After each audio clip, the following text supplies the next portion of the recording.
Hello दोस्तों। तो episode 6 में बहुत से राज खुलने वाले हैं। मास आखिरकार किलर क्यों यूज कर रहा है और शुभ माइथोलॉजी से कैसे कनेक्टेड है। एपिसोड 6 की शुरुआत एक साल पहले कोल्हापुर में होती है। ये वही पेंटर है जिनको एपिसोड 1 में हमने देखा था, जिनकी मौत हुई थी, किलर ने इन्हें मारा था। इनका पोता इनसे पूछता है कि ये जो पेंटिंग बना रहे हैं ये किसकी है। जो पेंटर होते हैं वो बताते हैं ये एक असुर है, कली। ये बहुत शक्तिशाली है क्योंकि मनुष्य रूप धारण कर कर ये सबके बीच रहता है और उन लोगों से पाप करवाता है। आगे वो कहते हैं कि फिर धर्म और सत्य है, इन्होंने कली को हरा दिया। जख्मी कली किले में जाके छुप गया और अंधकार कलयुग अंतिम चरण पे होगा तब वो वापस आएगा। फिर कल्कि अवतरित होंगे और वो कली का वध करेंगे, तब सतयुग वापस आएगा। ये कहकर वो पोते को सोने को बोलते हैं। कुछ देर बाद हम देखते हैं कि किलर वहाँ आता है और उन्हें मार देता है। किलर उनसे कहता है कि अपने भगवान से जाकर कहो कि मैं आ गया हूँ, कली, और मैं उन तक संदेश भेजते रहूँगा जब तक वो अवतरित नहीं होते। और हम देखते हैं कि सीन अब प्रेजेंट में शिफ्ट होता है। टीवी पर न्यूज़ दिखा रहे होते हैं कि आदित्य जलान अपनी 50% प्रॉपर्टी दान कर रहा है। ये वही शख्स है जिसे किलर ने निखिल को सौंपा था। आदित्य जलान निखिल का अगला टारगेट होता है। निखिल अगले असाइनमेंट के लिए राजी हो जाता है। किलर आदित्य की इन्फो दे रहा होता है। वो बताता है कि हमेशा आदित्य के साथ गार्ड होते हैं जो कि एक्स कमांडो है। निखिल किलर से कहता है तो फिर ये बहुत ही इम्पॉसिबल है, क्या तुम पूरी बिल्डिंग ही उड़ा दोगे। किलर कहता है कि जरूरत पड़ी तो वो भी करना होगा, मरना आदित्य की नियति है। डीजे को पता चलता है कि मास इंडोनेशिया से है, इसीलिए ये मास बनाने वाले से वो कांटेक्ट करता है। उधर वो जो सर होते हैं वो कहते हैं मेरी फैमिली ये मास बनाती है। डीजे पूछता है कि इंडिया से कोई पढ़ने उधर आया था क्या। जो सर होते हैं वो बोलते हैं बहुत आए थे, लेकिन एक लड़का अलग ही था, उसकी आत्मा जैसी असुर की हो, इंडिया के माइथोलॉजी में जैसे होते हैं। डीजे उनसे पूछता है कि आप उसे पहचान पाओगे क्या, लेकिन हम देखते हैं कि वो देख नहीं सकते। असुर वेब सीरीज में जो मास दिखाते हैं वो बैरोंग मास है। बैरोंग पैंथर लाइक क्रिएचर है जो बाली के माइथोलॉजी में है। ये अपीयर होता है जब सेलिब्रेशन होता है बाली में। ये स्केयर करने के लिए होता है इविल स्पिरिट को। अगले सीन में हम निखिल को देखते हैं। वो सोच रहा होता है डीजे मेरे साथ होता तो क्या एडवाइस देता। तब उसे ये ख्याल आता है कि डीजे उसे बताता हम दोनों एक रूम में बंद है लेकिन हमारी सोच नहीं। Don't surrender Nikhil. उसके बाद निखिल डोर का पासवर्ड ट्राई करता है जैसे कि वो कोई सोच रहा हो वहां से निकलने के लिए। लोलार्क वाराणसी में होता है। डीजे उससे कहता है कि शुभ मरा नहीं है, तुम उसके दादाजी से जाकर मिलो। इसीलिए वो दादाजी से मिलता है शुभ के। लोलार्क शुभ की फोटो उसके दादाजी को दिखाता है। वो कहते हैं मर गया। लोलार्क कहता है जानता हूँ, लेकिन मुझे उसके बारे में जानना है, कैसा था वो। दादाजी लोलार्क को एक डायरी दिखाते हैं जो शुभ की होती है।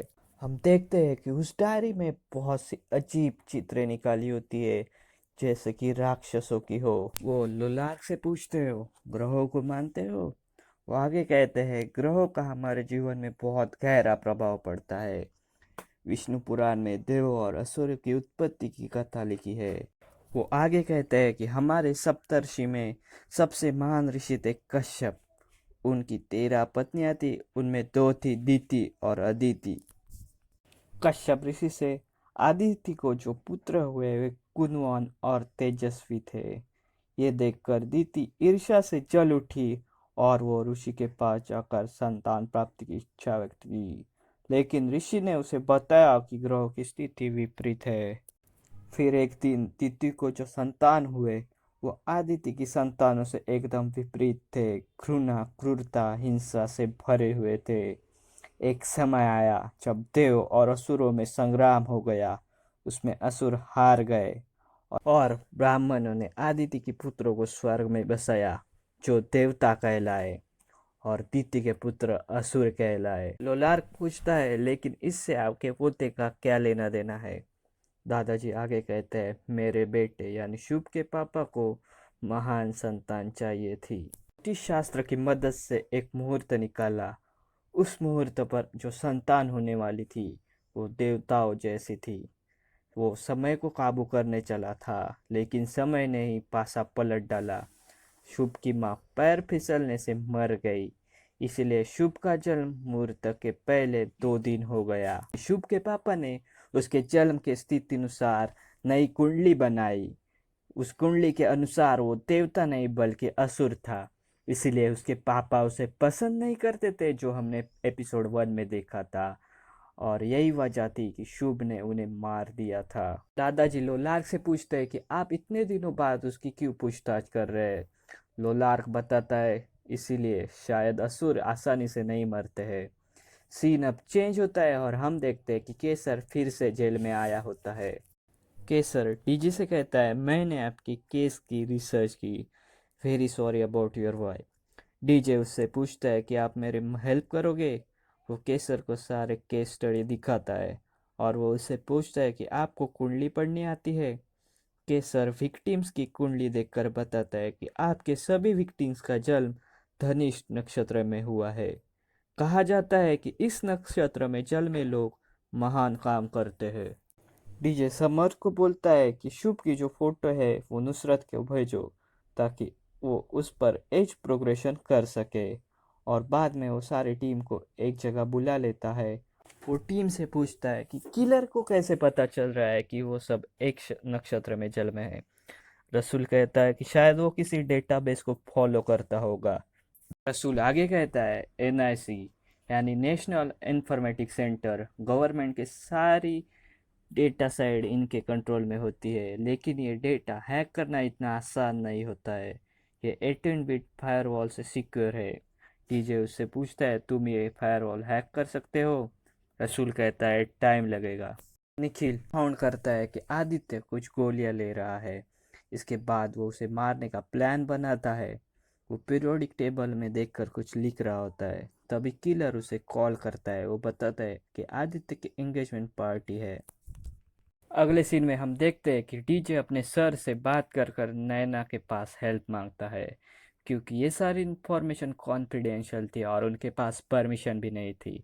नैना आखिरकार मदद करने के लिए तैयार हो जाती है। कुछ देर बाद हम देखते हैं कि नुसरत डीजे को कॉल करती है और बताती है कि नैना ने एनआईसी को हैक कर लिया है। डीजे टीम को कहता है, धनिष्ठ नक्षत्र में जो जल में है उनके प्रिंट आउट निकालो और मेरे केबिन में आओ। अगर आपको पता नहीं है तो नैना सॉफ्टवेयर इंजीनियर होती है। ये एपिसोड 1 में दिखाया गया था। डीजे जब प्रिंट आउट देखता है तब वो टीम से पूछता है, यह आदित्य चलान कौन है? नाम सुना से। जब टीम सर्च करते हैं तो उन्हें पता चलता है कि आदित्य जलान अपनी आधी प्रॉपर्टी दान कर रहा होता है। डीजे कहता है, किलर ज़्यादा से ज़्यादा लोगों के साथ अपनी फिलोसॉफी पहुंचाना चाहता है, इसीलिए आदित्य जलान ही उसका टारगेट होगा। अगले सीन में हम देखते हैं कि किलर डीजे को कॉल करता है और पूछता है, कैसे चल रही है आपकी इन्वेस्टिगेशन? डीजे पूछता है, निखिल कहाँ है? किलर बताता है, मेरे पास ही है, बिजी है आदित्य जलान के ऊपर। मैं आपको एक क्लू देता हूँ, रात के टाइम होगा 12 बजे उसके एंगेजमेंट पार्टी में। ये किलर ये बताना चाह रहा है कि पार्टी में वो उसे मारेगा। ये समर्थ को बताता है कि किलर को पता चल गया है कि हमने आदित्य जलाल को आइडेंटिफाई किया है। समर्थ इस पर कहता है कि ये बात तो सिर्फ इंटरनल टीम को ही पता थी। किलर निखिल को बताता है कि अब खेल बहुत ही मज़ेदार होने वाला है, क्योंकि मैंने डीजे को इन्फो दे दी है। निखिल कहता है कि तुम पागल हो क्या? अब आदित्य की सिक्योरिटी और भी बढ़ जाएगी। सीबीआई के हेड आदित्य को कॉल कर कर बताता है कि आपको पार्टी कैंसिल करनी होगी। आदित्य कहता है कि ऐसे एम्प्टी थ्रेड्स मुझे आते रहते हैं, तो पार्टी कैंसिल नहीं करता। इसलिए डीजे एक पुलिस वाला और रसूल को वहाँ भेज देते हैं। हम देखते हैं कि एक कार वहाँ उन्हें मिल जाती है। वो फ्रीज़र में डालकर उस गाड़ी को डिफ्यूज़ कर देते हैं, लेकिन अगले ही पल में हम देखते हैं कि लाइट चली जाती है और जब लाइट वापस आती है तो आदित्य वहाँ मरा हुआ होता है। यानी निखिल को पता था कि डीजे क्या करने वाला है। हम देखते हैं कि जो आदित्य मरता है उसके पास मास्क होता है और उसकी उंगली भी काटी होती है। तो आपके सवाल होंगे कुछ, जैसे किलर इतनी जल्दी पार्टी में कैसे पहुंचा, इतनी टाइट सिक्योरिटी होने के बावजूद वो अंदर कैसे गया। तो ये सारे जवाब आपको आने वाले एपिसोड मिलने वाले हैं। और दोस्तों, अगर आप नए हैं तो पहले एपिसोड भी देख ले, लिंक डिस्क्रिप्शन में है। और चैनल को सब्सक्राइब कीजिएगा और अपने दोस्तों के साथ शेयर कीजिएगा। Thank you.